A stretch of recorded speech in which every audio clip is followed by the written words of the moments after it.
sir. Good morning. How are you, sir? Fine. How are you? Okay, sir. Okay. How many people sir, are likely to join today? Pardon, sir? How many participants are likely to join today? Sir, normally for Kannur branch, about 80 to 100 participants will be there. 80 to 100. Okay. Yeah, sir. This Kannur is near Uti. Calicut and Mangalore, in between this Kannur. Okay. Between Calicut and Mangalore. Yeah, between Calicut and Mangalore. Because from Calicut to Kannur, 1.5 hours journey is there. Kannur to Mangalore, again 1.5 hours journey. And Kannur to Udupi? Udupi? Yeah. Udupi is almost near to Mangalore only, sir. Almost 2 hours, 2.5 hours. Okay. Because I went to Udupi and this Mangalore only when Mr. Manoran was the president. Oh, right. We had our council meeting there at that time. Okay, sir. Okay. After that, I have not visited that side. Sir, in Kannur, practicing members are less than 100. Okay. And total membership otherwise? Otherwise, Kannur, as per the ICA record, it is 220, sir. Okay. A small branch, sir. So we will start within 5 minutes, sir.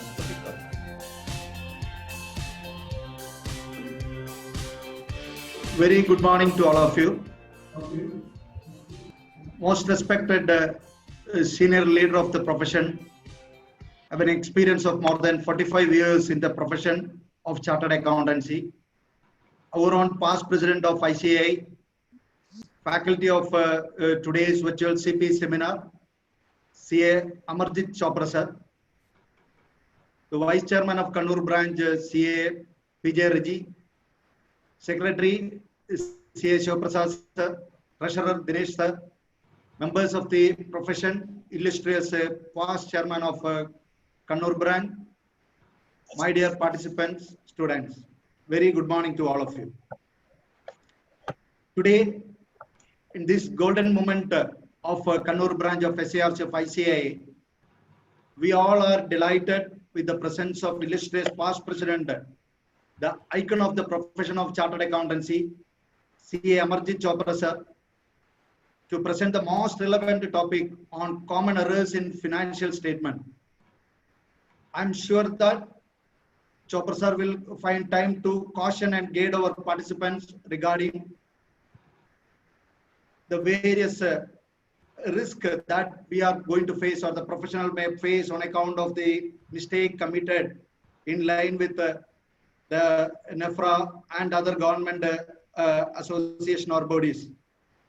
So I am taking this opportunity to welcome you to this virtual CP seminar hosted by Kannur branch. And again I am saying that we all are delighted and taking this opportunity to thank you for your hard work and support to the profession of chartered accountancy. Again and again, welcome sir to this virtual CP seminar of Kannur branch. I am taking this opportunity to welcome all the participants and I am informing all of you to take this great opportunity to clarify whatever may be your concern regarding the preparation of the financial statement, so that it should be an error-free financial statement at the end of the day when we are making attestation on these financial statements. Requesting all the Kannur branch members to fill the Google form, which is a mandatory requirement to have CP credit. And I am also informing you that on Saturday, please be ready for the a seminar on GST appeals and assessment by CA Venkatramani sir. That is in the evening 6 o'clock. 1st August, T. Bhanusekhar sir by reassessment and revision. These are the program that we have fixed with the permission of the ICAI. Now I request the Vice Chairman of Kannur branch, CA PJ Raji, to formally introduce this great personality, our Chopra sir. Thank you. Respected Chairman CA Jayaprakash, very reputed speaker and beloved past President of ICAI, CA Amarjit Chopra sir, Secretary Shivprasad sir, managing committee members, my fellow members in the profession, students and dear friends. A very good morning to all of you. It's my great privilege and pleasure to present before you a great personality and the leader of the profession, CA Amarjit Chopra sir.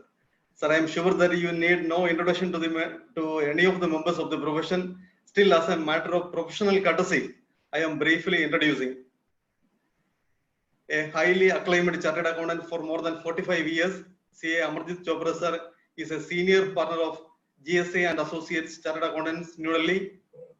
He was the vice president of the Institute of Chartered Accountants of India for the year 2009-10 and was the president of for the year 2010-11. Was the chairman of National Advisory Committee on Accounting Standards. He has been nominated by Government of India as a member of National Financial Reporting Authority, NEFRA. He has been nominated on bench 2 of Disciplinary Committee of ICAI for a period of 4 years for the year 2018 to 2022. He was also nominated by central government as chairman of committee to revise CARO 2016. Earlier, he was nominated as a member of the Investor Education and Protection Fund Authority by central government. He was also nominated by IRDA on the standing committee of accounting issues in insurance companies. He chaired several important committees that dealt with the auditing and assurance standards, corporate governance, and banking. He was an independent director of Bank of Baroda and Bank of India, member of the Securities and Exchange Board Committee on Disclosures and Accounting Standards, board member of the Insurance Regulatory Authority of India, and member Audit Committee of the Reserve Bank of India. He was the chairman of Accounting Standards Board and Accounting and Auditing and Assurance Standards Board of ICAI. He was instrumental in introducing IFRS certificate course in India and Middle East. He served the International Audit and Assurance Standards Board of IFAC as technical advisor during the year 2009-10. He was nominated to SEBI committee to review the performance of corporates as regards governance.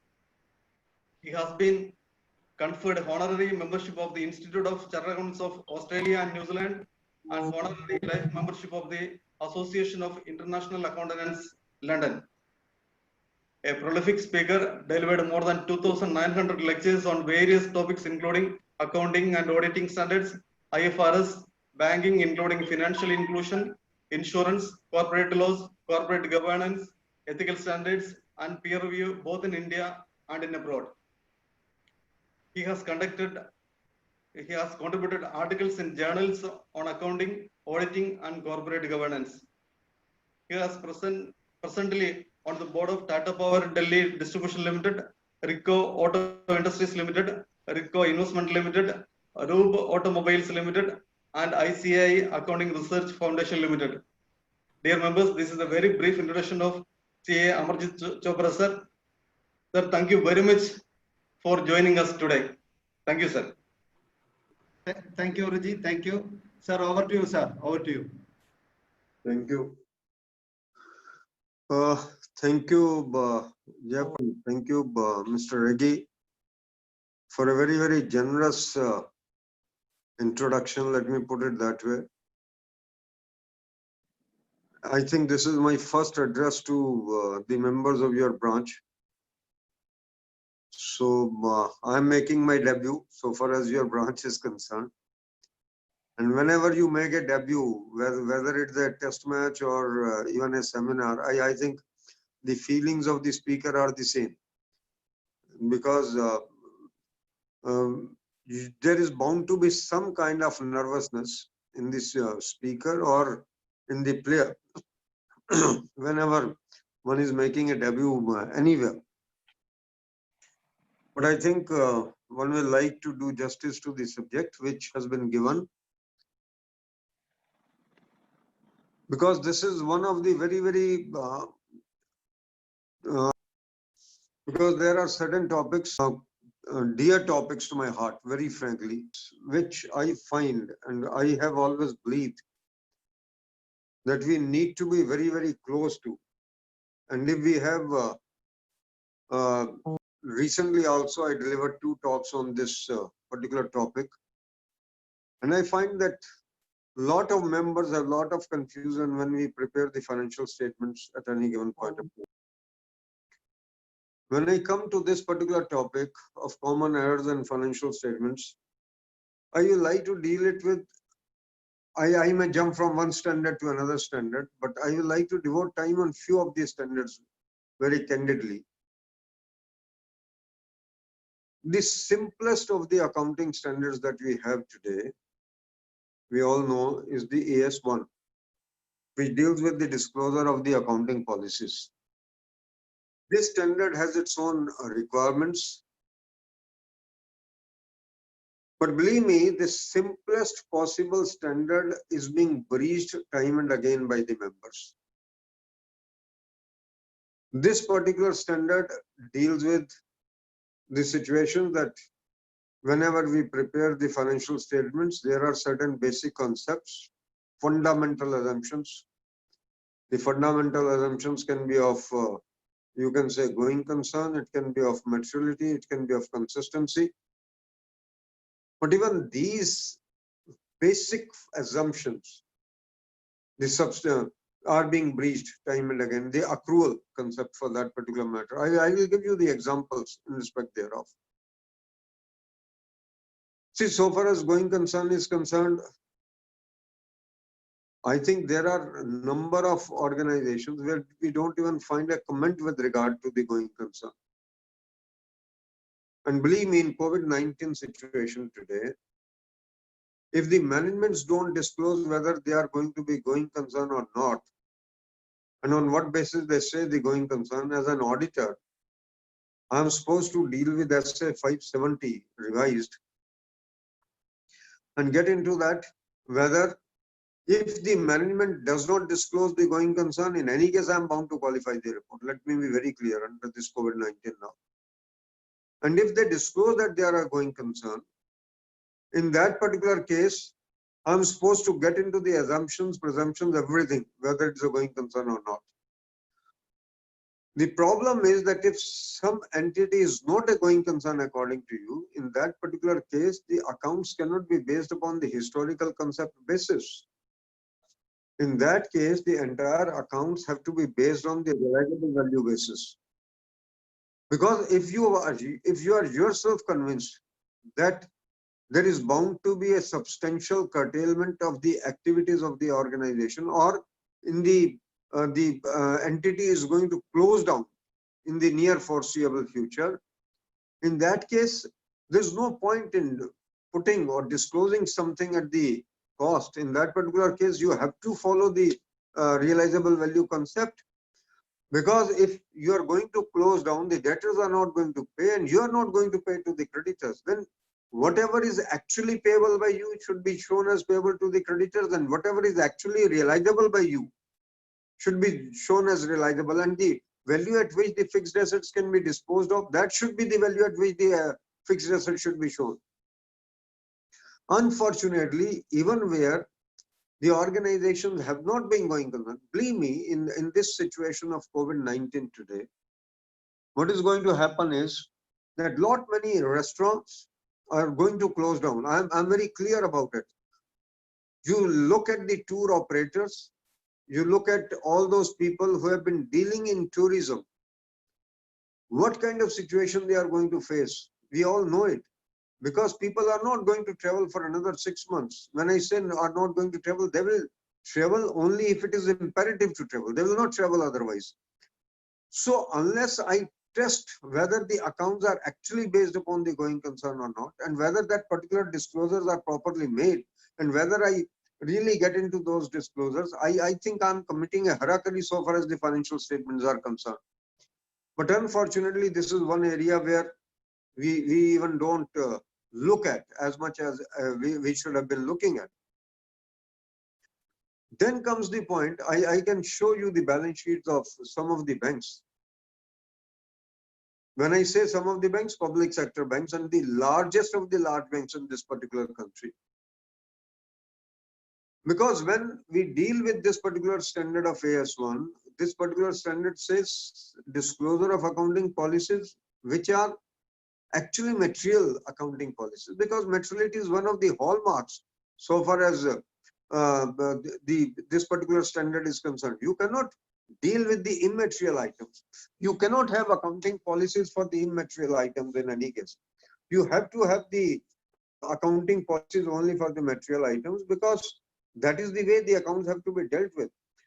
If certain things don't constitute even 0.01% of the total turnover, why should you be disclosing a policy with regard there too?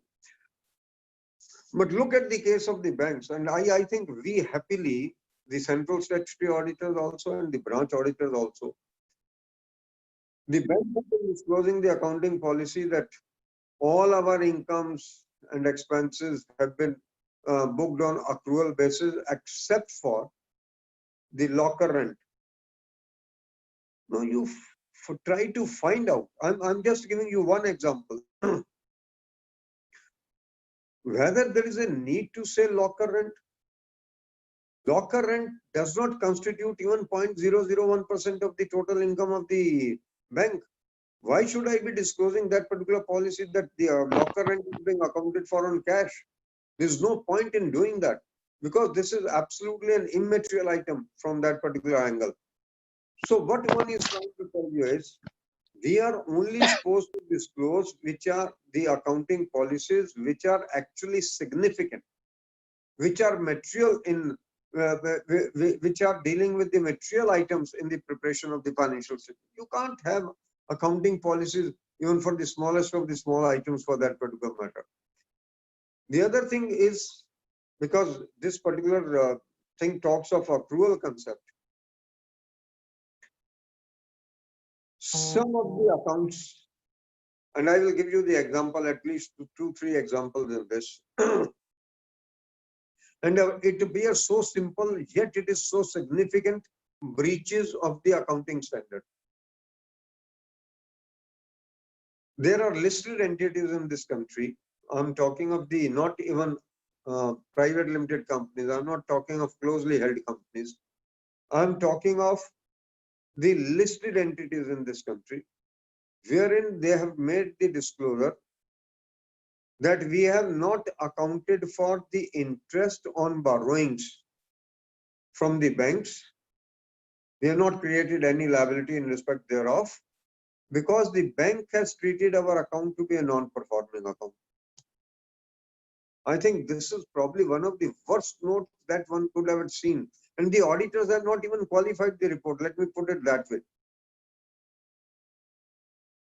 If a company has taken a loan from a bank, if an entity has taken a loan from the bank, forget about the company. I say any entity, the bank does not, and if the entity does not pay back, if it does not repay the interest or it does not pay back the principal, bank in any case is supposed to classify this account as a non-performing account as per prudential norms. And as per prudential norms, is not supposed to book any interest which is unrealized. That is for the bank, because their regulator says very clearly that if you don't recover something, if there's something overdue for a period of 90 days or more, in that particular case, the account has to be treated as a non-performing account, and you are not supposed to book the interest on such accounts. But so far as this entity is concerned, for the entity, this is an accrued liability. Let's be very clear about it. This is an accrued liability. And when I say it's accrued liability, the bank not treating it as an income because I am not paying it. But does it stop my liability to pay to the bank? The answer is no. I'm still as much liable to pay to the bank as under any other circumstances, because my meter is already on. I have taken the loan, the interest burden is on, and I'm supposed to pay whenever I'm going to settle. I think the interest has to be paid in those circumstances. But the entities keep on giving notes that we have not booked the interest on the borrowings. from the bank because the bank has treated our account as NPA. No, this is absolutely violation of breach of, you can say, the accounting standard, because we assume, it's a fundamental assumption that the accounts have been prepared on a accrual concept basis. And interest continues to accrue. Let's be clear about it. So far as bank is concerned, because even if you look at our AS9, our AS9 says very clearly, it may not be dealing with the banks, but AS9 also says that if there is an uncertainty with regard to realization of any income, you should not be booking that particular income. But that does not violate the accrual concept, because that is, if in case of uncertainty, but I have no uncertainty that I'm supposed to pay to the bank, so far as this particular interest is concerned. So my humble submission to you is, whichever entity does not book the interest in respect of the borrowings, please qualify that particular report. I'll give you another example. In one of the cases that we audited long time back, I'm talking of 97. It was 96, 97 accounts. It was a public sector undertaking, and there was a very funny situation to be in as an auditor, if you ask me. The company, maybe 6 years back or 7 years back, wrote to the government, wrote a letter to the government that please convert our borrowings into equity. And government wrote back, and it always happens in the case of a government, very frankly, the government wrote back, thanks, we thankfully acknowledge the receipt of your letter with regard to conversion of borrowings into equity. Your matter is under active consideration. They just wrote this line, and every year, whenever this company will write to the government, the government will keep on replying, yes, your matter is under consideration.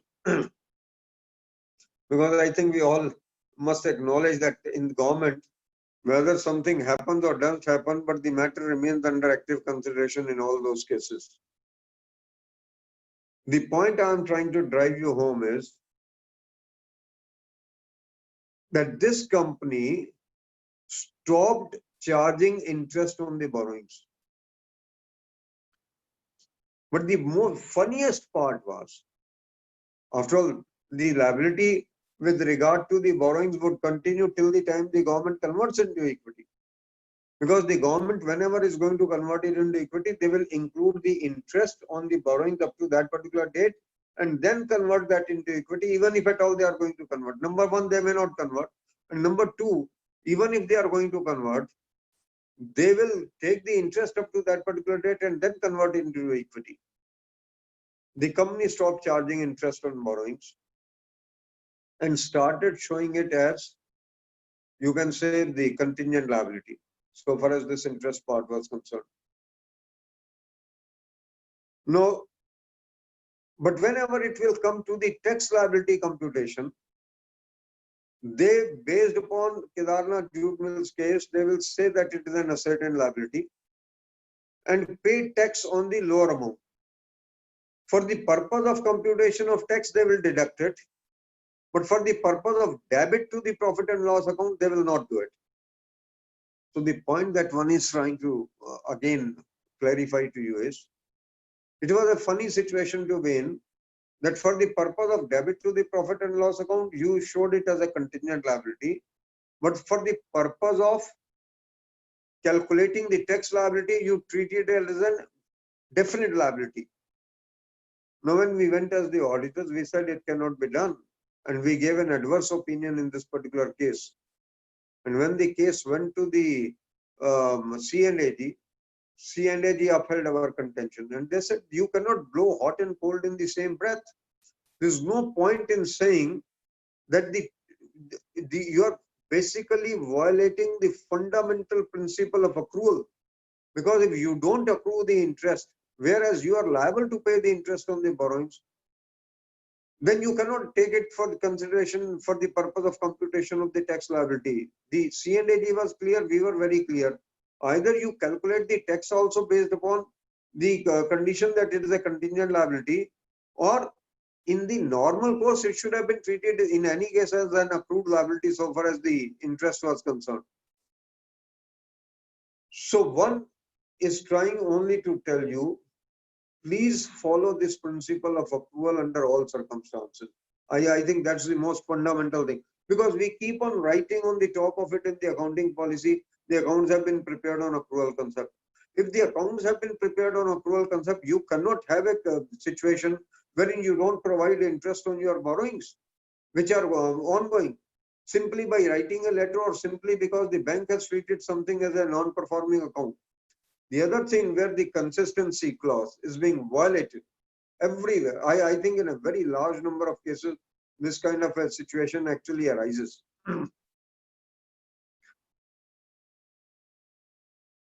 The point is, if you go back to the case of British Paints, in this there are two things which you need to be very, very careful about. Number one is that this particular accounting standard says that if you follow a wrong accounting policy, suppose a policy which is absolutely inconsistent with the accounting gaps, if you are supposed to value the inventory at lower of the cost or net realizable value, in that case, you cannot value it otherwise. To some of the examples, I will come later on when I come to the AS2 also in that particular case. Now, the point which is being sought to be made out here is that in British Paints case, the Supreme Court has held what happened in 1964. One of the assessing officers in the case of British Paints said that your work in progress is being valued at the direct cost, whereas it should have been valued at the absorption cost. And if it is being valued at the direct cost, it is in violation of the fundamental principles of accounting. You have to value the work in progress at the absorption cost. Because whatever are your factory overheads, those factory overheads have to be absorbed in the work in progress. The company said that we have been following this particular accounting policy for years together. And we have been disclosing that the work in progress has been valued at the direct cost. So how can one officer today, one assessing officer today can come around and say that you cannot value it at the direct cost? And there's no way that we are going to agree to that kind of situation. We have been disclosing it. The auditors have been accepting this particular version of ours. The case went on. At stages they lost, at stages they won, and ultimately the case reached the Supreme Court. Supreme Court said the basic principle of accounting is that this particular work in progress should have been valued at the absorption cost. Simply because the company kept on disclosing a wrong accounting policy, kept on following a wrong accounting policy over the years, it does not get validated under any circumstances. So I think the point that you have to be very, very clear about is that simply because you have been disclosing a wrong accounting policy, suppose today I say that I am valuing my inventory at cost only, and I don't use the net realizable value concept at all, it does not get validated only because I am disclosing it. My humble request to you is that wherever the accounting policies are there, because even if you go through your audit report under SA 700, it says that as an auditor, the account, as a management, they are supposed to choose the sound accounting policies.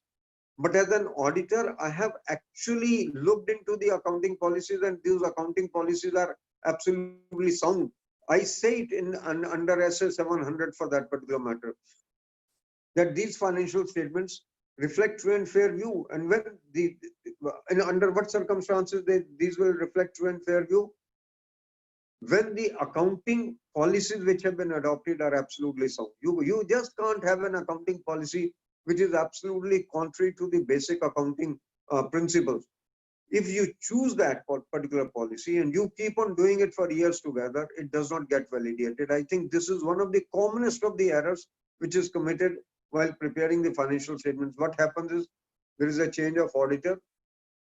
Auditor sees that this particular accounting policy has been followed over the years, and he does not challenge that particular accounting policy. No, please, for God's sake. Even if it has been followed for 10 years, 15 years, 5 years, 6 years, whatever may be the number of years, if this particular accounting policy is incorrect, if it is contrary to the basic principles, please challenge that particular accounting policy. This is one of the common errors which takes place financial statements.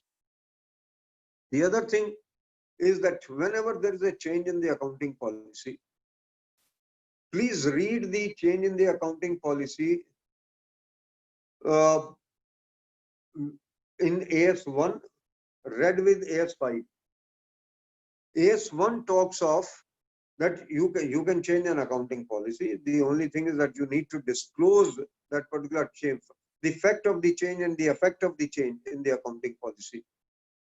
But when you go to AS5, AS5 very clearly gives you the circumstances under which a particular accounting policy can be changed. It says you can change the accounting policy under any of the three circumstances. Number one, when there is a change of law, or there is a change of accounting standard, or change of accounting policy leads to fairer presentation of the financial statements. You cannot have a situation where the change of accounting policy leads to a lovelier presentation of the financial statements. In India, whatever happens is that when you are going to get into the MAT provisions, you will get into the WDV method of depreciation. And whenever the public issue is to come, you get into the straight line method of depreciation. These kind of things cannot happen. These kind of changes in accounting policies cannot happen. If at all this is happening in any of the financial statements, it's an incorrect situation to be in.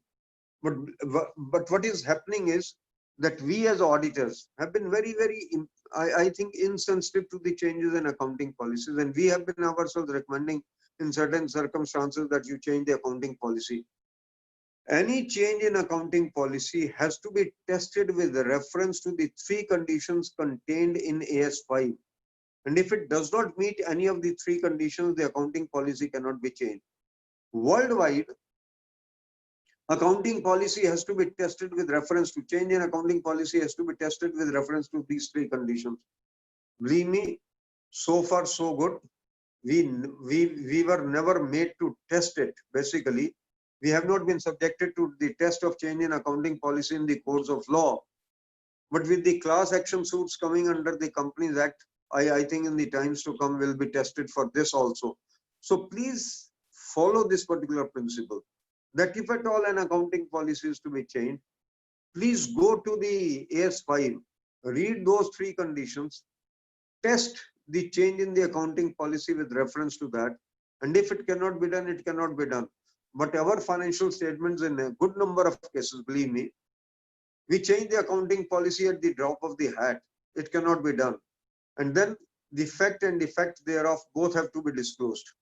It is not possible that I say that the effect thereof is unascertainable. Why the effect thereof is unascertainable if there is a change in accounting policy? I think if there is a change in accounting policy, the effect must be ascertained.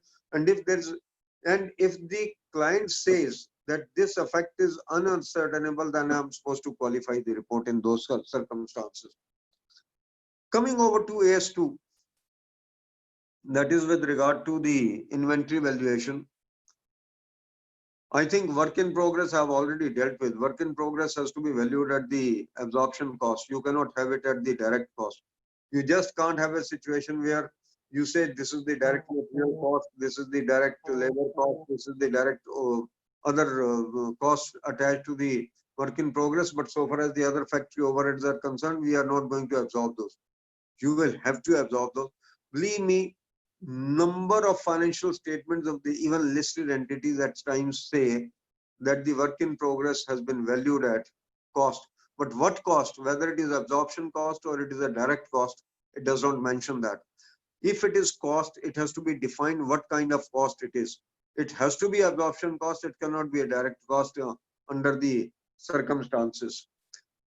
The other point, because there have been circumstances, there have been accounting policies which have been disclosed. If you go through the FRRB findings, basically, Financial Reporting Review Board findings of the Institute of Chartered Accountants of India, which are running into now hundreds of pages, you will find that there are companies, there are entities which have valued the work in progress at the raw material cost only. This is absolutely funny. You just can't have the work in progress being valued at the direct raw material cost. There's no way. You will have to have the labor cost also. You will have to have the other cost also. You will have to have the absorption cost also in that particular case, with regard to the other factory overheads or whatever other expenses have been incurred to bring the work in progress to its present condition and location. There are entities which are disclosing as a part of their accounting policy that finished goods have been valued at cost. Now, this is the simplest of the errors, but I think the worst of the errors which have been committed. No, the finished goods cannot be valued at cost. Finished goods have to be valued at the real net realizable value. What is net realizable value? It is the selling cost minus the costs which will be incurred to bring the goods to their present condition and location. Basically, the selling cost cannot be included there under any circumstances. So the point one is trying to drive you home is that you can have a situation whereas finished goods will have to be valued at the cost or net realizable value. You just cannot have a finished goods being valued at the cost. So the problem is I disclose it, and I disclose it on the face of it that I am valuing the finished goods at cost. Now I will give you the example under COVID-19 today. The simplest of the examples that I can give you is the oil, the petrol. Look at Indian Oil today. Indian Oil had certain stocks as on 31st of March. The crude prices, because of COVID-19, fell down very sharply, and then on one particular date, these even went negative, if you remember it very correctly. Now, if at all Indian Oil is going to sell the petrol, in the market, you may keep on getting it at the same price at which you were getting earlier. But it is not because Indian Oil is selling at that particular price. Indian Oil is selling at a much lower price, but the government has increased its duties and costs, basically, duties and cesses. These duties and cess which the government has imposed does not constitute cost. It may constitute cost to the customer, but this cannot be considered to be the cost to the Indian Oil. Indian Oil's net realizability of the oil has actually gone down, whether it is Oil India or it is Indian Oil, whichever organization you are talking of, Reliance for that particular matter, Reliance Petroleum. The net realizability of the petrol prices have actually gone down. It is because of the cess or the duty or levied, and in certain cases, the local taxes being levied by the state governments, because the governments feel people have bigger level of price, so they are not willing to reduce the price, and the collection that they use that the collections they make, additional collections that they are making it for the purpose of repayment of their borrowings or some other projects which are being developed. And I can tell you, Indian government, for that matter, has used this money very effectively for their other projects. But does it mean that Indian Oil will not have to lower its valuations? Indian Oil will definitely have to lower its valuation, because the net realizable value, the selling value of the product that they were holding on 31st March cannot be what it was on 31st March. So if it is going to be lower, then our basic principle in AS1, I take you back to AS1, because it talks of prudence, it talks of conservatism. What is conservatism? That if I am going to incur some losses in future, I will have to book those losses today. But if I am going to have some gains in future, I may not book those gains today in those cases. The point one has to be very, very clear is, if you are holding stocks today and the prices have actually sharply fallen, in that particular case, those stocks will have to be valued at a lower value compared to the cost. So that is why when you are disclosing the policy, your policy has to be very clear at lower of the cost or naturalizable value. But unfortunately, some of the listed entities, really, after all, FRRB picks up only the financial statements of the listed entities. There it has been found people have been valuing the stock, finished goods at the cost. I think this is absolutely not done. And this is one of the commonest of the errors which has been found. In certain cases, they have been valuing it at the selling price. If the selling price is more than the cost, then you can't value it at the selling price. If the selling price is going to be lower than the cost, in that case, you may be able to do it. But if the selling price is more than the cost, in that case, you will have to value it at the cost. And this is the way the accounting policies have been disclosed over the years, basically. And this is not, I'm not saying this, believe me. It is the FRRB of the institute, the Financial Reporting Review Board of the institute, which has found out in a good number of cases. It's not one or two cases. If these were one or two cases, this would not have been reported in FRRB. But if at all these have been reported in FRRB, this is because of the fact that in a good number of cases, these kind of practices are being followed. So you cannot disclose an accounting policy, or you cannot follow an accounting policy whereby either the finished goods are being valued at the selling prices, if the selling prices are more than the cost, or you cannot value it at cost if cost is more than the selling price, for that matter. So I think one has to be very clear that finished goods are being valued at lower of the cost or net realizable values in that particular case. One of the things which was which is always mentioned, and I will not say always mentioned, in some of the financial statements which have been mentioned, and FRRB has been able to find it out, and they have brought it out by way of their paper, that some of the financial statements say inventories as verified and certified by the management. As verified and valued by the management. This is absolutely atrocious, if you ask me. There's no way that in the financial statements it can be written that inventories have been certified and valued by the management. No.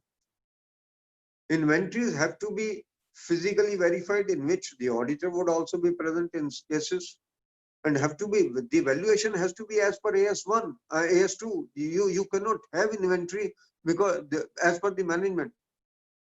The moment you write this particular sentence, the auditor becomes liable in that particular case. Because there is no way that you can say that you have relied upon the inventory which has been certified and valued by the management. But I think even in your tax audit reports, the same kind of statements continue to be there. Wherever I am conducting a tax audit of a firm, a proprietary, which is other than a company, there I use the form 3CB. And the 3CB very clearly says that I have to express an opinion with regard to truthful and fairness of the financial statements. And if I'm going to do that, and if somewhere in the notes I say, or in the balance sheet, I mention it in the brackets, inventory as certified and valued by the management, this is the gravest of the errors, and one can be hauled up so far as the disciplinary committee is concerned. Please don't do it. But I can tell you, it is not uncommon at all. It is very, very common, particularly in the case of the firms and in the case of the proprietary firms, wherever I am conducting the tax audit in those cases. So please be careful so far as this particular part is concerned. In some cases, FRRB has found that people have applied the LIFO method. Now, LIFO method cannot be applied. You only have to apply, because today under AS2, the only method that you can apply is the FIFO method, first in, first out. The moment you apply last in, first out, that very clearly means you are not close to the economic activity in the country. Because last in, first out would mean what? you are valuing your inventories in a manner that the first purchase, the cost of the first purchase is being used for the purpose of valuation of the inventory. In 1999, when we made inventory valuation standard mandatory, the people who cried the most, who raised the voice the most, were the jewelers. The reason being, all these years up to 98, what were the jewelers doing? Jewelers were following the LIFO method of inventory. LIFO method. And why this LIFO method was being applied? Someone bought the gold or silver, say in the year 1952 or 1953 or 1956 or maybe 1960s, and continue to value the gold on that, the closing stock on that basis, because you always said that whatever I purchased last, that was out first, and whatever I purchased first, that is still remaining with me. So you are always following the valuation of the first purchased inventory. The moment we started using the FIFO method, naturally their inventory was to, closing inventory was to be valued at the latest cost. So naturally the tax liability was to go up. So we had lot many representations coming, because at that time I was in the council. Lot many representations coming that please give us some, get us some tax relief from the government. That our tax liabilities can be separated over a period of 3 years, or it's separated over a period of 5 years. The government said nothing doing. We will not give any kind of tax relief in those cases, because already they have been underpaying the taxes for such a long time. So will not allow that kind of a relief. So because the moment you are buying, after all, it is presumed that whatever you bought first of all, that has to be sold first of all. You cannot have the situation that whatever you buy the last, that you sell out the first one. So today the method which is to be followed is FIFO. It is not LIFO. But some of the companies, and this is the finding of FRRB, again I would repeat, whatever I am going to speak, that's more or less the finding of the FRRB. They find that some of the companies are still using, some of the entities are still using the LIFO method, which is absolutely an incorrect method to be followed. The other thing that the FRRB has been able to find out, and I think this is one thing which we have been talking of even during the COVID times, and this is going to be one area where you have to be extremely careful this year in the COVID times, is the absorption of the fixed overheads and the utilization of the capacity. I will give you the example. Suppose in the normal courses, your fixed overheads are 1 lakh rupee. I am using the word, suppose your fixed overheads are 1 lakh rupee, or say 10 lakh rupees are your fixed overheads. Your normal production has been 1 lakh units. Now, in this COVID times, suppose your production drops to 25,000 units. In the normal circumstances, you are absorbing 10 rupees of the fixed overhead to the cost for the purpose of valuation of inventory. But when it comes to the COVID-19 situation today, simply because you have been able to produce only 25,000 units, it does not give you a leverage to absorb 40 rupees per unit as a overhead. There's no way you can do it. This particular accounting standard says that if you produce much less than the normal capacity, you will have to absorb the fixed overheads based upon the normal capacity. But if you produce more than the capacity, in that case, you can absorb it on the actual capacity utilization. The reason being, if you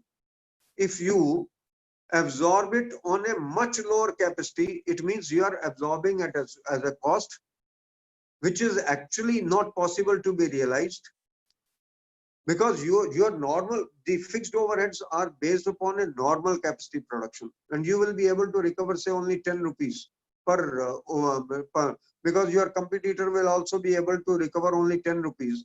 And suppose your production goes down, his production does not go down, you become absolutely incompetitive. This is your abnormal loss. And if it is your abnormal loss, this abnormal loss has to be carried off to profit and loss account, and it cannot become a part of your cost of the inventory in those cases.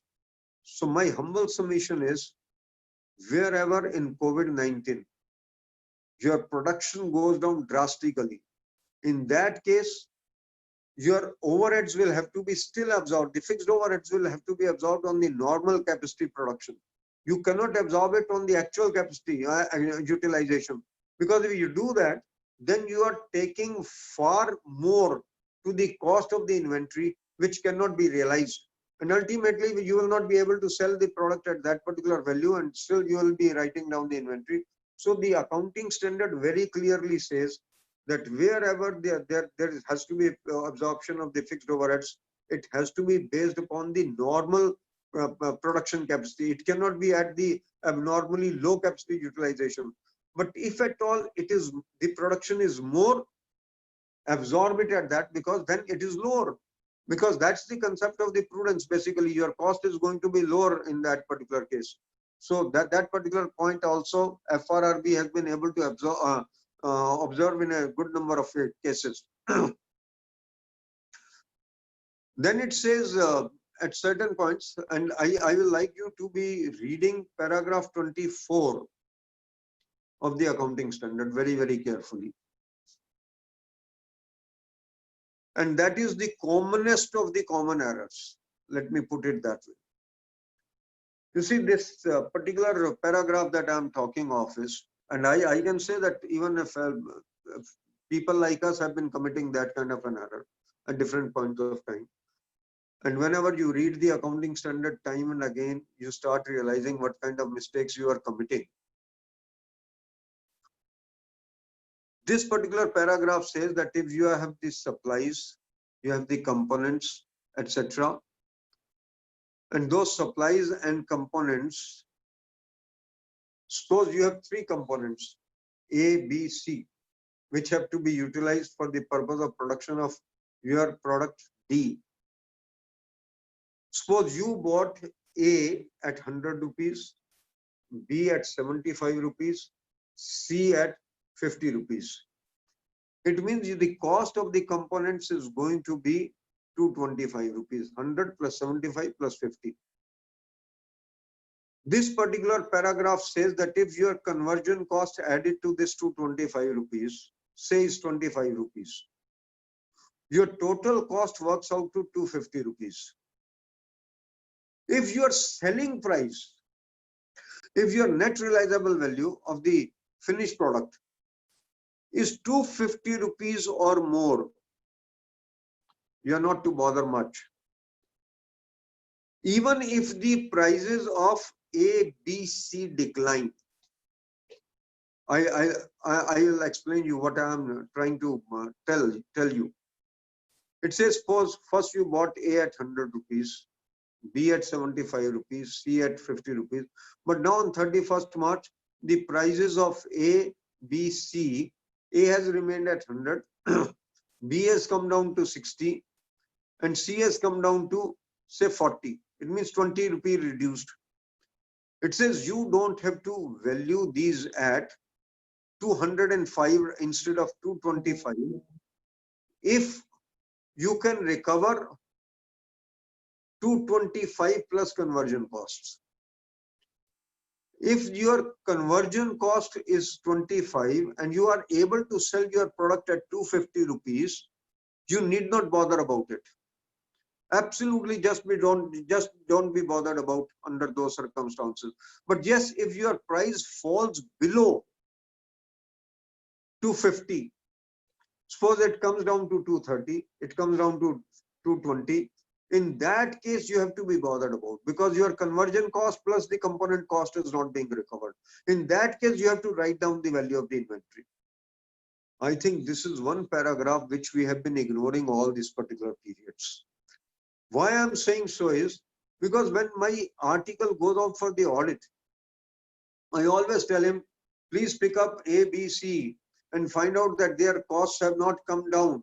And if their costs have come down, please value it at a lower of the cost. Because I'm talking of FIFO method. But if you read paragraph 24, to that extent, it says that even FIFO may not be relevant in certain cases. Because if there are components and supplies which have been bought at a price X, and even if the price becomes X minus something, but if you are able to recover X plus conversion costs, you need not bother about writing down the values of these inventories. I think this is very, very significant. Please read out this particular paragraph as much possible, as much as you can do it. Then FRRB has been able to find out that the valuation of damaged materials, the valuation of scrap, the valuation of non-moving, the valuation of obsolete items has not been done the way it should have been done. Scrap has to be valued not at cost. Scrap has to be valued at the net realizable value. Because scrap cannot be valued at cost. If you have got the brass, suppose you have the brass and you are going to have the forgings of brass. Now, brass, you will get some dust out of the brass. You will have some cuttings of the brass. Now, these cuttings or the dust of the brass, you will not be able to sell it at the same price at which you bought the brass, for that matter. Or it can be the case of copper, it can be the case of gold, it can be the case of silver, it can be the case of aluminium, for that particular matter. Now, if you are not able to sell it at that particular price, at what particular price you should be valuing your scrap? The value at which you can sell it off. So for that, probably you may be receiving the quotations, etc. The point is, the moment I say the scrap has been valued at cost, how you can value the scrap at cost? There is no way that the value, the scrap can be valued at cost. The scrap will have to be valued at the net realizable value. So that is the point which probably they have been able to find out. In some of the cases, it has been written in the accounting policy, imported materials have been accounted for on receipt basis. Absolutely atrocious. If your purchases are on a particular basis, if you say that your purchases are the moment the goods leave the supplier, your liability starts. You can't say that my liability does not start. Your liability to the custom duties, etc., will start only when the goods actually reach the Indian port. But your liability towards the supplier starts the moment the goods reach the goods immediately leave that particular port from which the supplier has actually shipped, unless the contract says that your liability will arise only on the receipt of the goods. It doesn't happen. That normally those contracts are not actually formulated in that particular manner. The contracts are always formulated in a manner that your liability will start the moment the goods will leave the supplier, for that matter. So I think imported materials will be accounted for only when this will be received. This is absolutely a wrong accounting policy to be followed. Even in the case of the local materials, very frankly, if your contract is that way, that the moment the goods leave his premises, the supplier's premises, it becomes your liability. You are supposed to book it as a goods in transit and credit it to the party's account. But yes, if your terms and conditions are that your liability will only start the moment these reach in safe and sound condition your premises, in that case, yes, your liability need not be booked. Rather, it is not to be booked in those cases. But probably the accounting policies which are being disclosed are in a very different kind of situations. One of the basic things which has been found out is with regard to the valuation of the byproducts and the valuation of the joint products. So far as the byproducts are concerned, byproducts are always to be valued at, you can say, the net realizable value. Because byproducts are not significant in value. Take the case of, in the case of distilleries, in the case of sugar mills for that particular matter, which are having their own distilleries. After a particular stage, you have got molasses and you have got bagasse. Now, bagasse is absolutely insignificant in value. And this Vegas is to be valued at only the net realizable value. It is in trucks and loads and loads of trucks. Does not give you much of the money. So value it at the, you can say net realizable value. But so far as molasses is concerned, it is the most important thing which you are actually getting segregated, and that is going to be used as a raw material in your next product, which could be liquor for that matter. So this particular product will have to be valued at cost. Of course, the absorption cost at the point of time it gets segregated. I think that's very important. So your policy of valuation with regard to the joint products, your policy with regard to the byproducts has to be very, very carefully drafted out. When I go to AS3, the cash flow, basically, one general mistake which has been observed is the very blurred distinction between the investing activity and the financing activity. Something which is actually financing activity is treated as an investing activity, and something which is to be treated as a finance activity is being treated as an investing activity. I think this particular distinction has to be very, very clearly demarcated. Now, if you are actually when you say of investing and financing, if you have raised something, and if it is more of a financing in nature, you have to treat it as a financing in nature. If you have invested somewhere, then it is investing. It may not be a part of your financing. I think that particular part is very, very clear, and somewhere or the other we get lost. If my main business is financing, in that case, that becomes an operating activity for me. That's not a financing activity for me. But somewhere or the other in the cash flow statements, our distinctions are not properly carried out between the operating, investing, and financing activities. So the inflow from the financing activity, or inflow from the investing activity, or inflow from the operating activity, or inflow from the financing activity, outflow from the financing activity, outflow from the operating activity, outflow from the investing activity. There seems to be a very blurred kind of a distinction between these. So I think one needs to be very, very careful what kind of distinction I'm going to make. I should be very clear what is my financing activity and what is my investing activity and what is my operating activity. To the extent something is my operating activity, it cannot find a place in the financing activity. If my main business is financing, then everything that I give, that becomes a part of my financing activity, and anything that I receive back, that becomes a part of inflow from my finance, from my operating activity, not from my financing activity. So that's the point one will like to make very, very clear to you. AS4, I think again a very simple accounting standard, but mostly misunderstood. It used to deal with contingencies and events occurring after the date of balance sheet. Now contingencies are being dealt with by AS29. And on contingencies, I will only like to say one thing before I proceed to the AS4. You see, if you read a paragraph of AS29, because what is happening is that at most of the times, we as auditors, I'm blaming ourselves for that matter.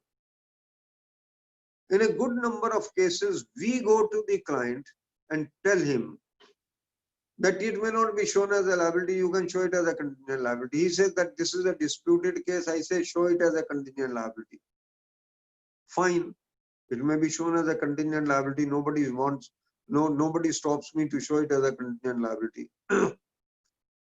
There can be both ways to look at it. Number one, whether it is a contingent or an ascertained liability. And number two, whether it is not even an ascertained liability and it is not even a contingent liability.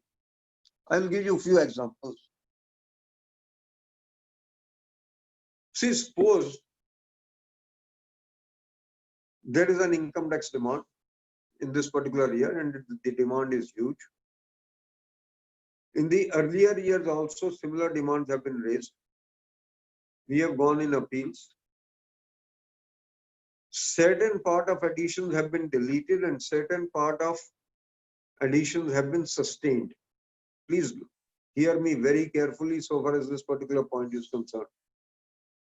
There are certain additions which have been deleted. There are certain additions which have been sustained all through. And wherever the additions have been sustained in the earlier years, I have not even gone in for the next appeal. I have not even gone to the tribunal for that matter. And if the tribunal has been sustaining it for the last 3 years, I have not even gone to the High Court for that. Because that was a matter of fact and not a matter of law. If I have been accepting that position all these last years, I cannot treat it as a contingent liability during the year. This is commonest of the errors, let me put it this way. The reason being that the client says I don't want to show it as an expense during the year because my profitability will go down, my bank will do this, my bank will do that, and unnecessarily I will get into the problems with the banks with regard to the profitability. So I say, okay, show it as a contingent liability. It cannot be shown as a contingent liability. Even if a demand has been raised and appeal has been filed, there is no contingency. Where is the contingency? There is virtual certainty that there will be a outflow of the economic resource from the company to the extent these additions have been sustained in all other years in the past. Simply because I create a dispute, it does not become a contingent liability. That's the point I'm trying to make up to you. The other thing that I will like to say is that there are cases, I can tell you there was a bank, without naming the bank, in which every year the assessing officer will raise a particular demand, and a huge demand. And every year I will go in appeal and every penny of it will be deleted. Every penny, not even a single time in the last 5 years, any kind of addition was sustained. Should I show it as a contingent liability? Why should I show it as a contingent liability? It sounds very well that it is a disputed liability. I should show it as a contingent liability. And how does it matter to the client? Even if it is shown as a contingent liability, it is not being booked as a liability. I personally feel pained if it is to be shown as a contingent liability. The reason being, the moment you show it as a contingent liability, after all, the reader of the financial statement goes into doubt that it may impact your cash flows in the near future. If not today, maybe tomorrow. So why should I show it as a contingent liability if it is not a contingent, and if it does not warrant any kind of outflow of economic resources in future? I think somewhere or the other, we have been very, very liberal in showing certain things as contingent liabilities. Because the client also feels showing as a contingent liability does not matter, and I also feel showing something as a contingent liability does not matter. I say it matters a lot. Take the case of a bank. If a huge demand which is never going to be fructified, I show it as a contingent liability, the capital adequacy ratio of the bank is adversely impacted. The bank has to maintain a higher capital even on all the contingencies. Why should I make them to do so? And if a financial statement of a client shows more and more of the contingent liabilities, I think his financial statements, to my mind, become more unreliable. So I am very clear that I do not like to show everything under the contingent. And if actually something is going to be fructified, if something is actually going to become an actual liability, why should I show it as a contingent liability? I will treat it as a liability today. And that is where I have been telling my clients, I can tell you that.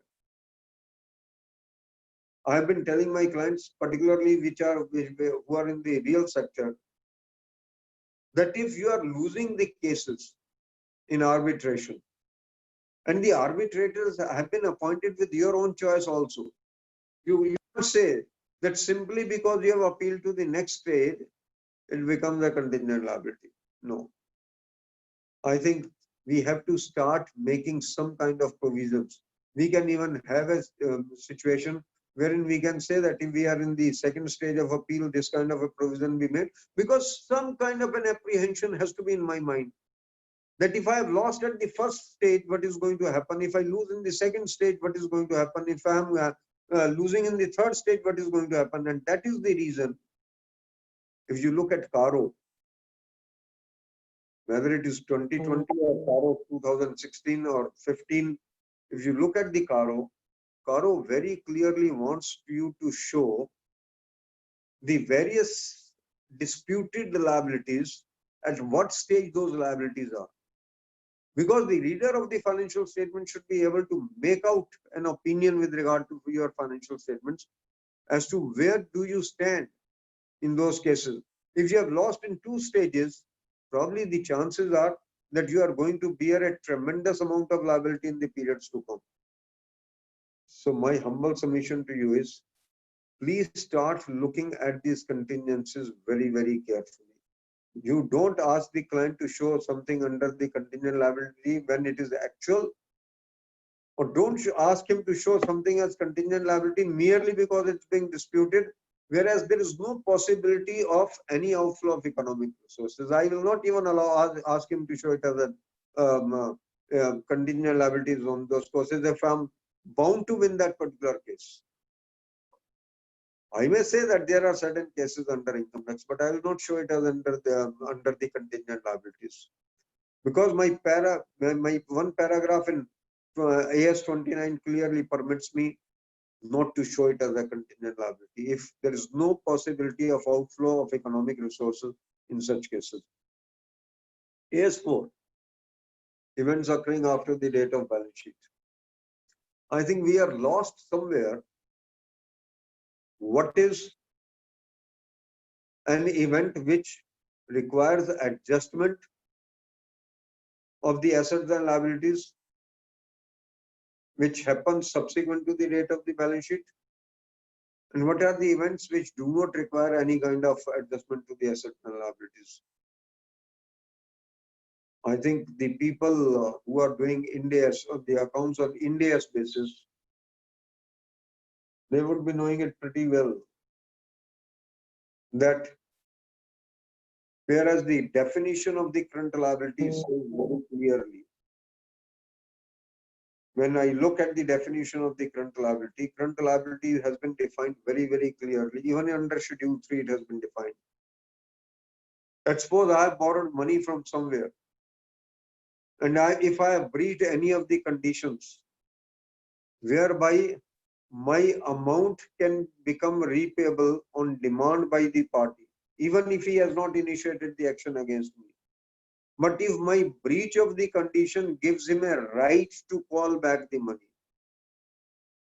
that has to be shown as a current liability and not as a long-term borrowing. But we under Ind AS brought in a very, very specific clause, and we said very clearly that if we are able to rectify this particular position before the balance sheet is approved, it will not be shown as a current liability. Why I'm saying so is, you must understand the reason of my saying. Suppose there is a debtor in your books of accounts. Debtor is being shown at an X value. There is a dispute ongoing with the debtor. And subsequent to the date of the balance sheet, that case is settled. And the case is settled to the extent that you are able to recover. The court says very clearly that you will be able to recover only 50% of the amount from this particular party. This particular accounting standard very clearly says that if there was a condition existing on the date of the balance sheet, what was the condition? Condition was that there was a dispute going on with the debtor. And that has been corroborated by an event. What is the event? Is the court case, court judgment. If it has been corroborated by an event subsequent to the date of the balance sheet, in that case, you should adjust the asset or liability. So then in that case, this debt has to be written off. not the provision is to be created. Unfortunately, we have not understood this particular part. It very clearly brings out this particular standard, and I think FRRB has also got some cases on this, whereas we have not been able to do so. So the point that one is trying to drive you home is, there was some query how to disclose the audit fee. Audit fee has to be disclosed. It's your contract. You are going to, you are the auditor on the date of the balance sheet. There's absolutely no denying. And you have carried out the services, submitted a report, which is an event subsequent to the date of the balance sheet. So show your audit as a liability. Audit fee debited to the profit and loss account, and audit fee as a liability to the extent it is not being paid before the date of the balance sheet. So this query was flashed, so I thought I will answer it just now.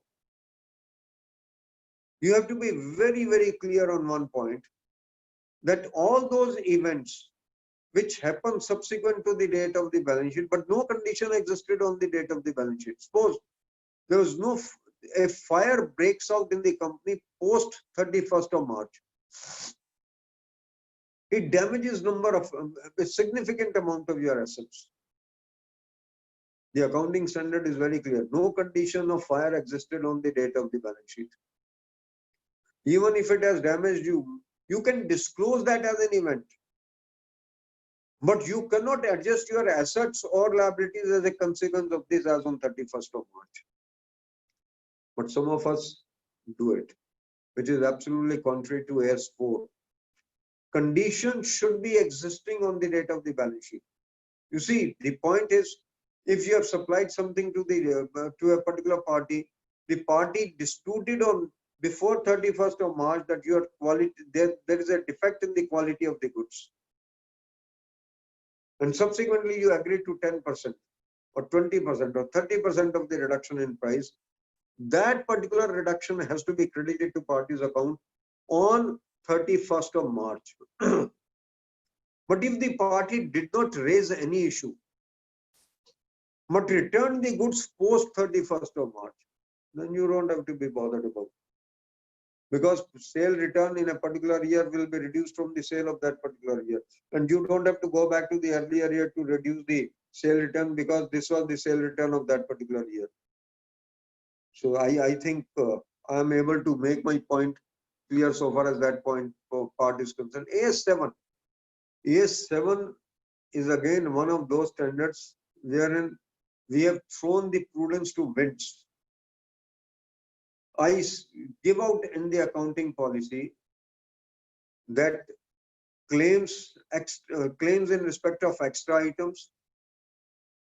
What is extra item? Suppose I had got the order that you have to give me one Almirah in a particular room, but I have given him 2 Almirahs in that particular room. For whatever extra item that I create in a construction contract,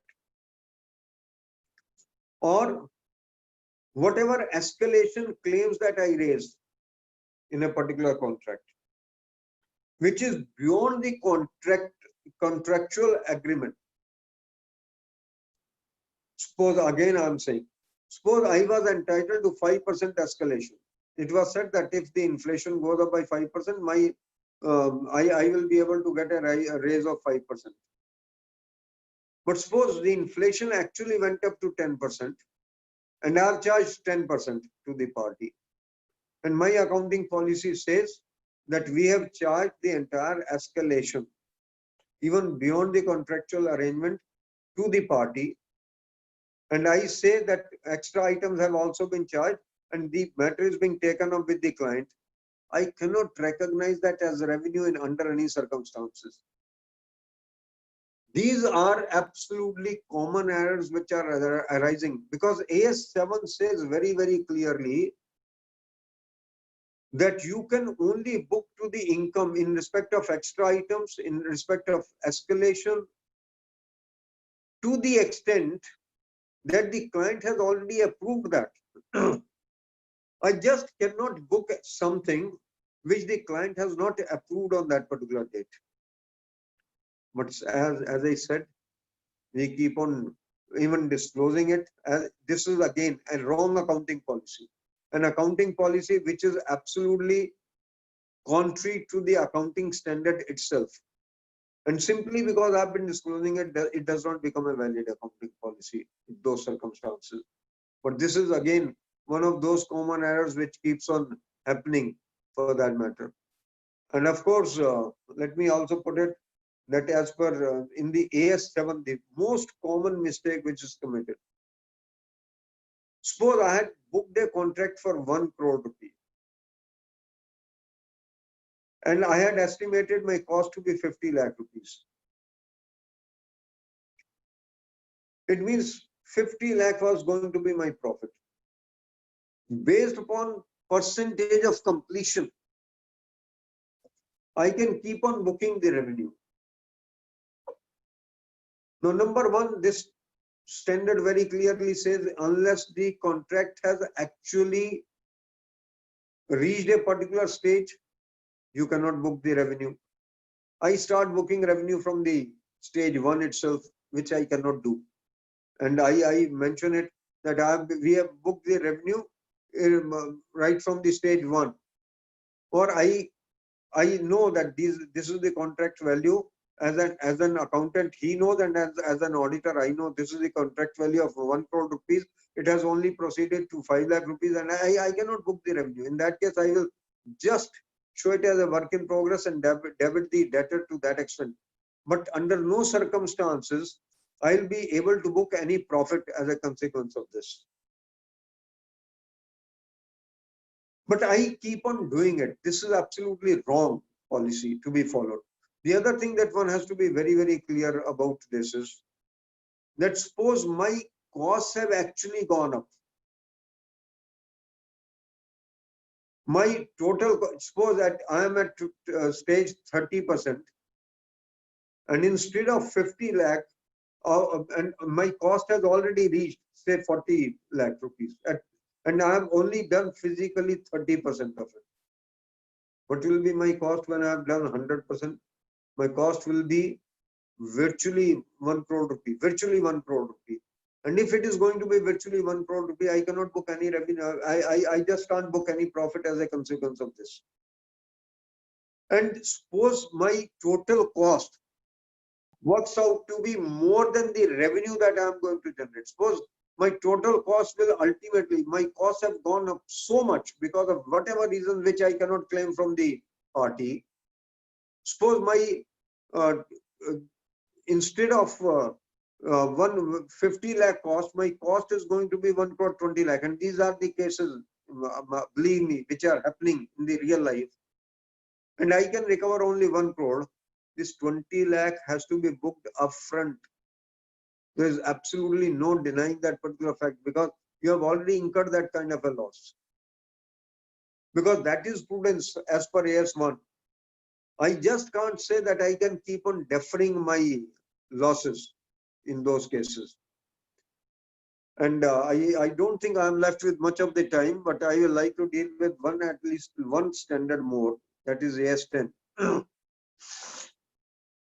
That is property, plant and equipment. In this case, what is happening is that assets which have been retired from active use, my fixed asset schedule keeps on showing something. In the notes, I say assets worth rupees this much have been retired from the active use. If these have been retired from active use in the fixed asset schedule, these have to be shown as a separate item. This cannot be shown clubbed under the same head. I think this is one common mistake which is happening. And I can tell you that somewhere or the other, we are lost as a consequence of this. And a good number of disciplinary cases can come as a consequence, and at least 1 or 2 cases that I know have come as a consequence of this. A substantial amount of the fixed assets had been retired from active use, but still continued to be shown as the part of the normal assets, which cannot be done under the circumstances. And if the there could be circumstances where the revaluation has taken place. If at all you undertake the revaluation of land, then whatever are your land parcels, all those land parcels have to be revalued. If you have revalued a particular part of the plant and machinery, then all plant and machinery has to be revalued. You cannot have selective, there is no pick and choose that this particular plant I will revalue, this particular plant I will not revalue. All those assets have to be revalued, and these are the common errors which happen in the case of the revaluation for that matter. And revaluation of certain class of properties where there are no rights of transfer. I can tell you, recently we went through one of the cases in one of the, rather the largest bank of the country. The government of the state has given them a piece of land saying, or piece of property saying that till the time you are there, but you have no transfer rights to this particular property. Can these kind of properties be revalued?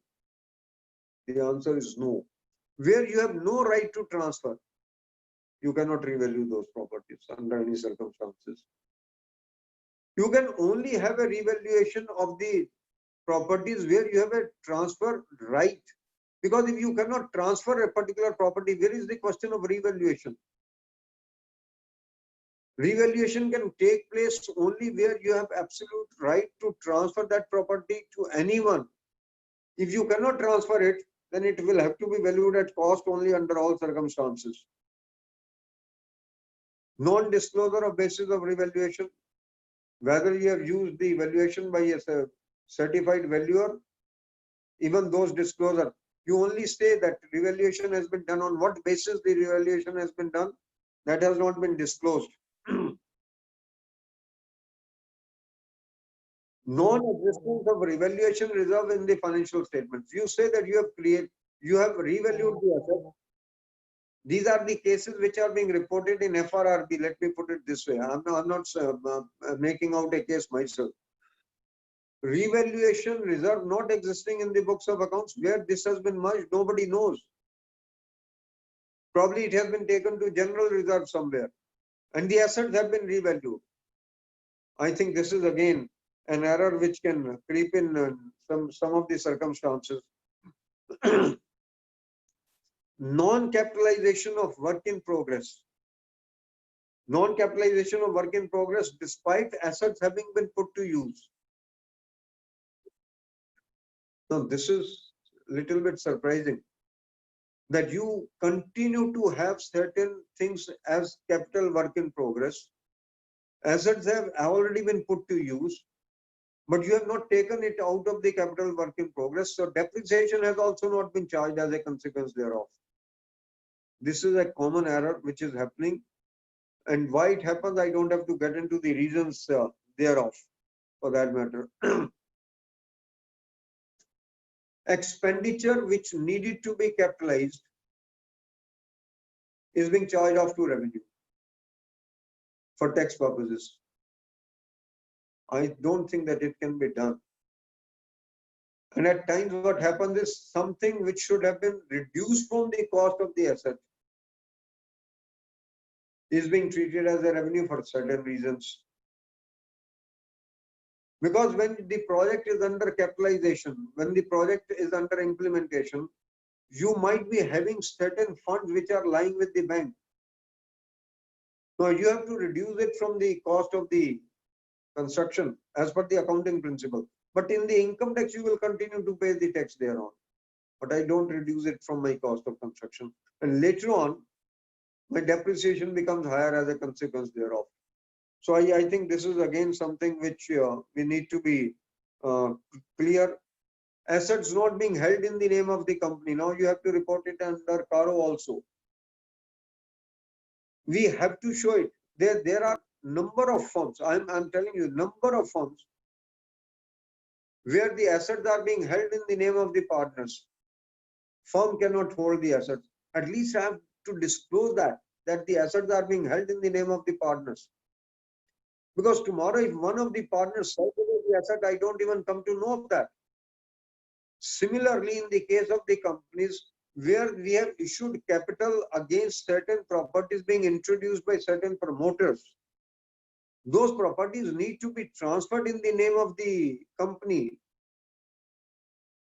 Because if one of the promoters sells off a particular asset, I will not even come to know of it. So this proper disclosures have to be made. Now in Caro, you will be required to disclose to what extent there are properties which are not still in the name of the company. Either in terms of the area or in terms of the value, you will have to disclose that in Caro 2020 for that matter. Then restoration of site. Whatever projects you implement, tomorrow, if at all you have to close down, there has to be certain restoration of site. The provisioning in respect of that is not being done. So that has to be done, and the capitalization in respect that of the same has to be undertaken. And in under COVID-19, this is the point that I'm going to discuss now is going to be one of the major problems that you are going to face with your clients. And because I am already receiving those kind of queries from the various professionals. The client says that since my machines have not been used for 2 months or 3 months, I was under a lockdown period. Why should I provide depreciation for this period? The depreciation has to be provided for. Depreciation is on account of 2 factors, wear and tear and the afflection of time. You may be able to improve the life of the asset because of non-wear and tear. But you cannot say that you will not provide the depreciation in respect of this for the current year. There's no way that you can say that.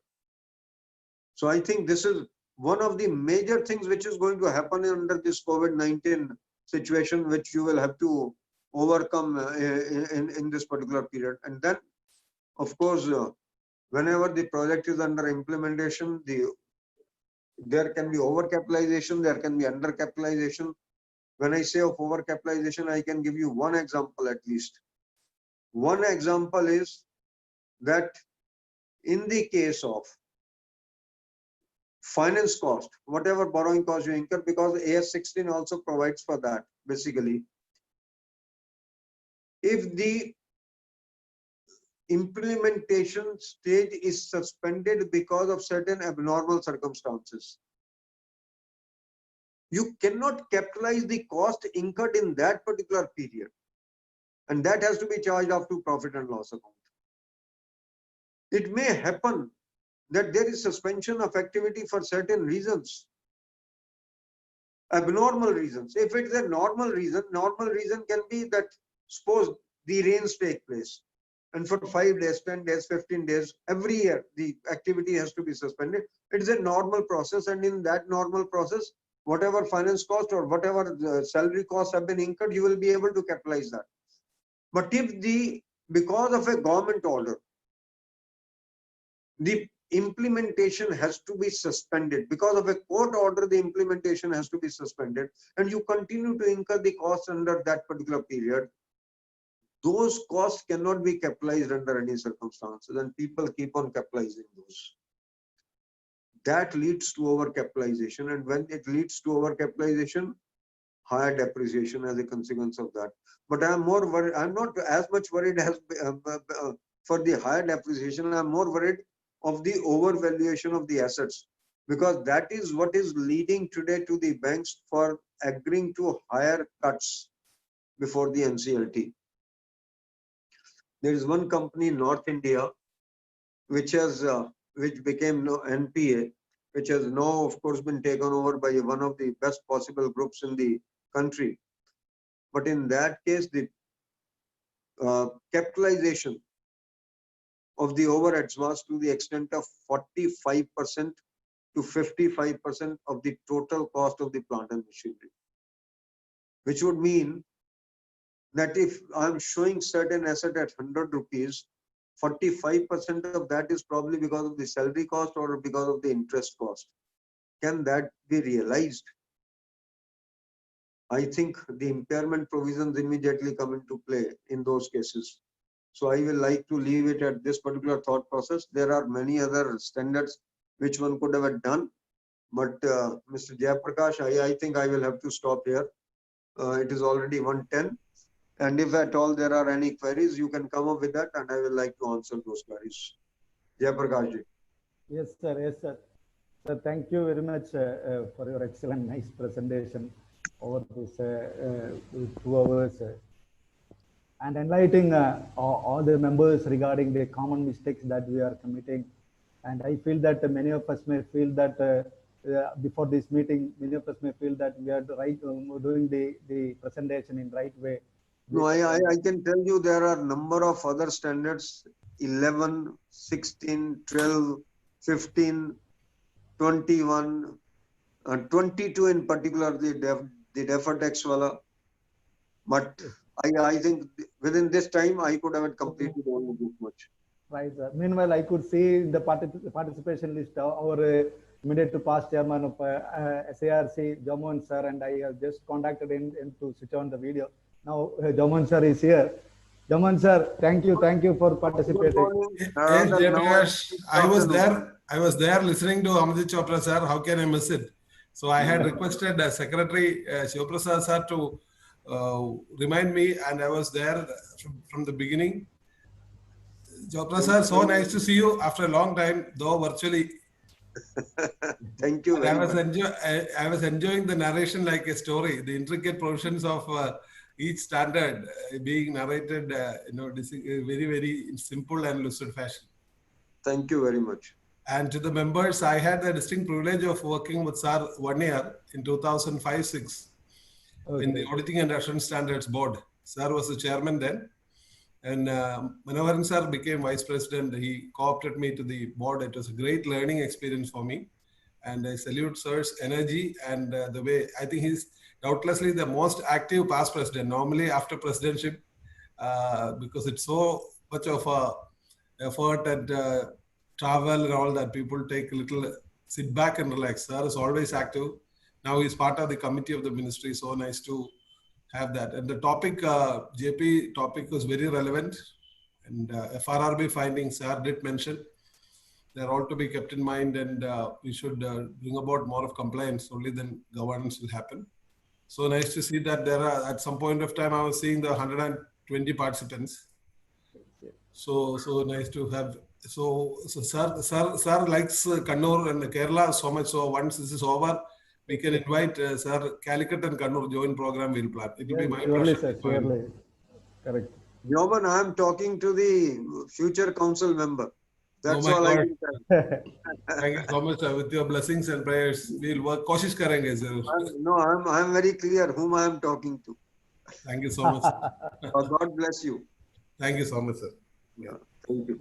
JP, I'm done. Back to you. So I wanted to have a chat with sir and also with the members. Though we met 2 weeks back on standards and auditing.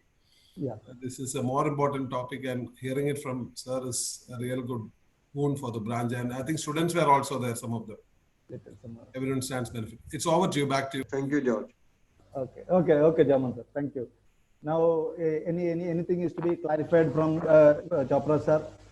Please, either post your queries or switch on your video and interact with Chopra sir. Please, members. Meanwhile, sir, government has nominated you as a member of the NEFRA. And what advice that you can provide to our members as far as the role of NEFRA is concerned in respect of our chartered accountancy profession? I think you have already seen yesterday what has happened. Mr. Udyan Sen debarred for 7 years. I have not gone. It's a 88-page judgment, very frankly. It couldn't have come faster. I don't know. Of course, I have not gone through the full judgment. But whatever I have gone through, I think it's pretty serious. You see, NAFRA will strive for few things. Number one is that if it will not get into the smaller cases. No way. Because if it gets into the smaller cases, then I think the purpose of NAFRA would be lost altogether. It will have to focus itself on the public interest entities only. Now, I think there is a debate going on whether NAFRA will be able to conduct the inspections or not. and whether even the NAFRA should be empowered to conduct the inspections of the auditee company also in certain cases where the fraudulent situations are there. So I think there is already a debate going on, but the main purpose is to improve the quality of the audit. That you can be rest assured. And of course, it can be through the inspections or through the deterrence of the very stiff disciplinary mechanism. I think we can see Mr. Udin Sen, in any case, has retired from Deloitte. It doesn't make much of the difference to him whether it is 7 years or 8 years. But suppose a person at the age of 45 or 50 gets this kind of a punishment, his career is gone. His career is gone. If someone is getting this punishment at the age of 45 or 50, when you have to settle your families also, I think nobody is going to touch you in the industry in that case. Because everywhere you will have to write that, yes, I was charged of this particular professional misconduct. So I think we have to wake up. We have to wake up from the slumber. I have been using this particular word because I think the auditing profession has gone into a slumber somewhere. We have become more conscious of the needs of the client rather than the needs of the profession. And NAFRA is going to give us a jolt. Let's be very clear about it. I have absolutely no doubt about it. NAFRA is definitely going to give us a jolt. And if we don't wake up now, we'll not be able to wake up. Sir, any further questions from members? And one more question from my part, sir. You are the chairman of the committee to revise the company's CARO 2016. So what is the specific background which prompted to revise this CARO 2016 from your point of view, sir? Whatever happened in banking industry. Okay. You know, 11 lakh crore worth NPA is there, already declared. More than this is already in the offing. So we cannot be absolved of our role in this. Let's be, I'm blunt about it. If we say, no, we didn't contribute anything to it, we have contributed somewhere. After all, if there was diversion of funds, there was siphoning off of the funds, there was non-existence of the asset, non-existence of the inventories at all, non-existence of the debtors. And if we have not reported it for years, CARO had to be revised. There is no way. Recently I had a, you can say interview in the Money Control. If you go through that, only 4 days back, it was there. I have said that I may not be a bloodhound, but I have to be a barking dog. I cannot remain a watchdog now all the time. I will have to be a barking dog. I have to send certain alerts to the concerned authorities as to what is happening wrong in the organizations. And if I don't want to be a whistleblower, then I think my whistle will be taken back from me.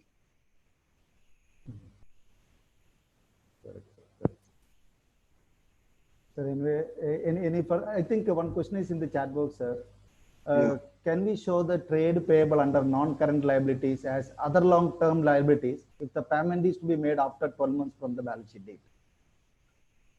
Trade payable, as per the agreement, you have to make the payment only after 12 months. In that case, it can appear under current liabilities or non-current liabilities. But simply because you have not paid somebody for 12 months, it does not become a non-current liability. Let's be clear. If right from the word go, you have an agreement that 30% of it you will be paying today and 30% after 1 year and another 40% after 2 years, you can show it as a non-current liability. No issue on that. It has to be contractual, sir. Yeah, it has to be contractual. Yeah. Okay, sir. Okay. Thank you. And so one more question.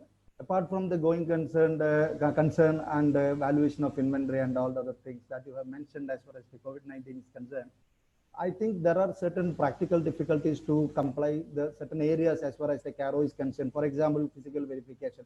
These are the questions that regularly coming. But as in this COVID-19 pandemic, how these areas we should have to tackle, sir? Your general opinion about this thing. Institute has already, Jayaprakash, yes. Institute has already come up with the guidance note, very frankly, and under the able chairmanship of Mr. From Shekhar, Mr. Shekhar. And I think there could not be a better guidance than this. that it very clearly says that under the circumstances, if you have not been able to cover it today, whenever you start the audit, you can do it. You can get the physical verification conducted by someone, other chartered accountant who is in that particular area, and it will still be considered to be an extended arm of the auditing firm. You can get it conducted through the video or through the drones for that particular matter. And if in the case of all, you can say these closely held companies, the audits are going to start only in July or August. Correct. At that particular point of time, lockdown is already over, if you ask me. And when you go there, in that case, you can do the physical verification to the extent possible and can work backward. So that's the way it will have to be done. Yes, sir. So two questions in the chat box. One is whether reporting and review guidelines, regulations are applicable to company secretaries and cost accountants. I will not like to comment upon that. Why should I? It is for their institute to see. Right. Another question is Why that you are considered to be more valuable than those two? I didn't want to say that. There should be some reasons. So you have pride in that. We are definitely more valuable than certain professions. There's no doubt about it. correct, correct. So one more question in the chat box is income tax demand notice received but not acknowledged by the company and it is under appeal. Is it required to show as a contingent liability or as a I have already said it very clearly. If you feel that there is no possibility of outflow of resources, don't show it as a contingent liability. But if you feel that there is a chance, if there is any chance, then you show it as a contingent liability. This is a decision that the company and the auditor will have to take. Okay, right. So now before concluding, I'm deviating a little bit from this topic. So what is your advice to young chartered accountants, especially what discipline or strategy that they should follow to become a good practicing professional? See, number one, Jayaprakash, I personally feel the choice to get into practice or to go in for job is with the person concerned. If he does not have the patience, he should not come to practice. That's my first advice. And this remains a profession. It is not a business. To begin with, it might provide you a scooter. Then you might shift to a car, and the car's brand could be little bit.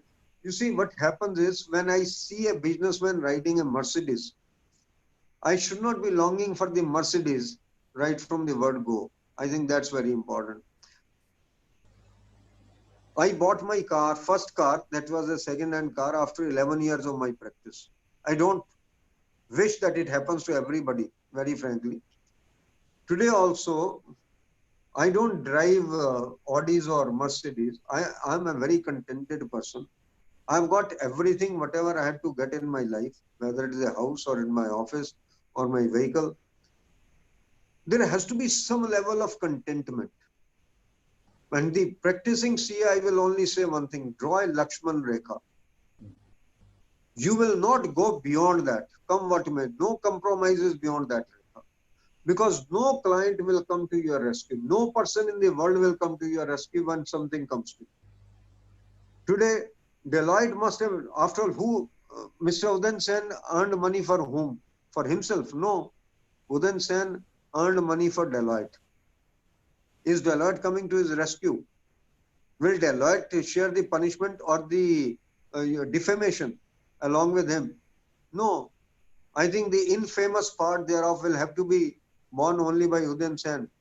Wherever he will go, people will look at him that he has been charged with something. Deloitte will remain a firm. The people who are, the other people who are working in Deloitte may not face that kind of situation. So what I am saying is, have patience, have dedication, have passion. Whatever you do, do it with passion. You do tax, you do audit. I'm an audit man, out and audit. But I do it with passion. Believe me, I have a passion for audit. So, but I don't have that kind of passion for tax. If somebody wants me to speak on tax, I don't speak on tax. I read tax, but I don't speak on tax. I speak on budget, but I don't speak on tax provisions. I talk on overview of the budget. What this budget holds for the entire nation, that I talk on. Because anything that you can't do with passion, you will not excel in that. So my humble request to all juniors is, number one, decide very clearly whether you want to go in for a job or you want to go in for practice. If your family circumstances permit you to come into practice, come into practice. If you have to shoulder certain responsibilities immediately, get into job somewhere. I think that's very, very important. Okay, sir. Okay.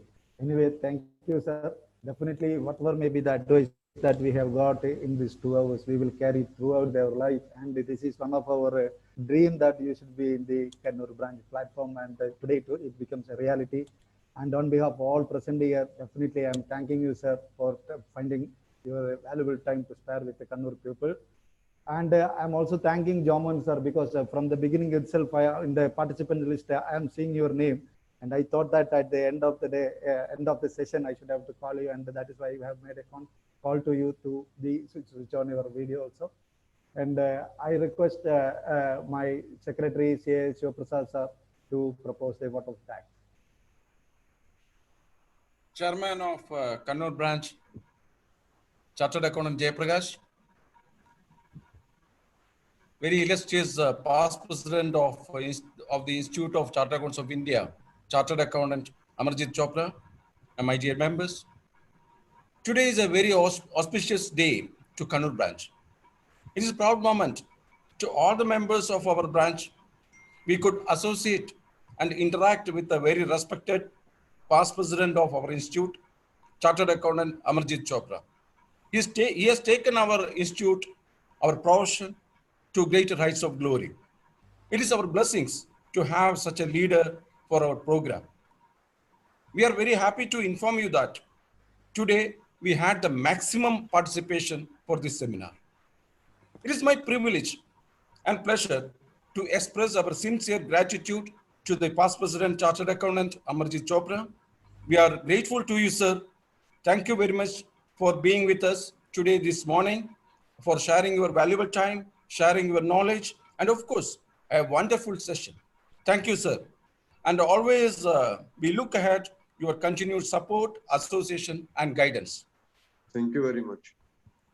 It is our great pleasure to acknowledge the gracious presence of the immediate past chairman of the Southern India Region Council of the Institute of Chartered Accountants of India, Chartered Accountant Jaman K. George. And thank you very much for your motivation and inspiration given to us and to our branch. Thank you, sir. We are very grateful to the chairman, our branch chairman, Chartered Accountant Jayaprakash, for leading our branch outstandingly well. Thank you, Jayaprakash. We are obliged and grateful to all the members and participants for your participation in this seminar and for making, for the motivation given to us. And thank you very much. Be safe and have a nice day. Be safe, stay healthy. All the best to your families. Thank you very much. Thank you.